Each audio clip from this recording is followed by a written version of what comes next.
Autumn is the best season for photography if you know what to look for. But what are we looking for exactly? Well, that's what this video is about. I'm here to show you what makes a good autumn photo and how to get it. First of all, I have to tell you that autumn photos aren't just about leaves. Sure, they're a big part of the experience, but there's more to autumn than that. And the more things you include in your photos, the better they'll be. Not only will they have more interest, but they'll also be more complex. This will make them much more appealing. When it comes to autumn, it's all about the colors. The three primary ones are yellow, orange, and red, which can be found in many different places. It's not always easy to find these colors in nature, though, so if you want to include them in your photos, consider finding them around towns instead. Street lamps, shop signs, and buildings often add these colors to the streets and combine well with the natural environment.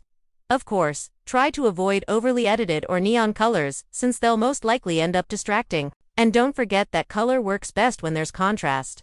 Look at these two photos. One has a lot of green in it, and the other one has a lot of brown. You might think that they're both bad photos because of the lack of color, but that's where you'd be wrong. Both of these photos work perfectly fine without any issue. That's because the models stand out against the background in both of them. If either the model or the background was a different color, the photo would probably look a lot worse. Speaking of the lack of color, while autumn is famous for its colors, you should never forget about the power of black and white. Photos taken during this season that don't have a lot of color can still look great if done right. The trick is to focus on the details.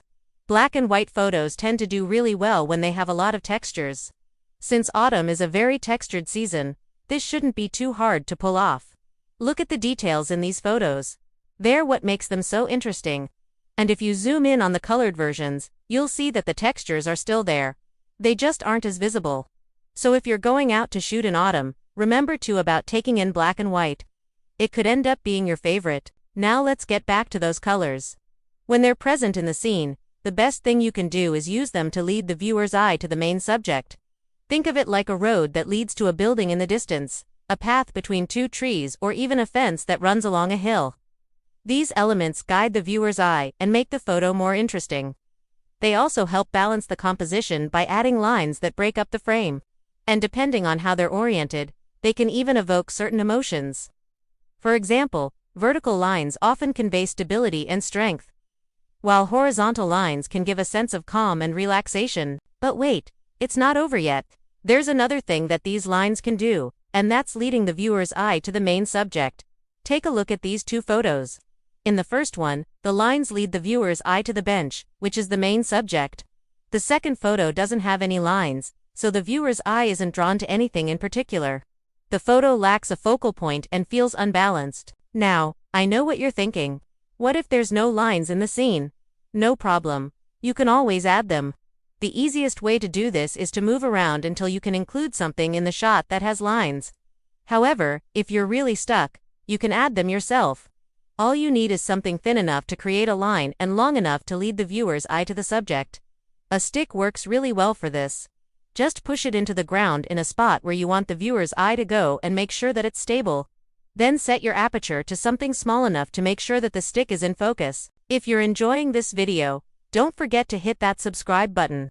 It really helps me grow and keep making content like this. Now let's get back to the video. The next rule is kind of the opposite of the last one. While lines can help direct the viewer's eye, they can also be distracting if they're pointing to something unimportant. Here's an example. In this photo, the lines in the background are pointing to the tree, which is the main subject. However, in this photo, they're pointing to the sky. I can't stress this enough. Try to avoid having lines point to something unimportant in the shot. And finally, we come to what I think is the most important rule of them all: depth of field. Use it, whether you shoot wide open or at a small aperture. Depends on the look that you're going for. Wide open apertures tend to separate the subject from the background, which can be especially useful when shooting portraits. Shooting at a smaller aperture will keep both the subject and the background in focus, which is perfect for landscapes. And the best part is that you can easily switch between the two. With most lenses, all you need to do is get closer to your subject, which is why having some sort of depth of field tool in your camera settings is very useful. This will allow you to see what parts of the image will be in focus. So there you have it, a quick overview of the world of autumn photography. If you liked this video, don't forget to hit that subscribe button. If you're interested in learning more about photography, you can check out my online course. Thanks for watching, and I'll see you in the next one.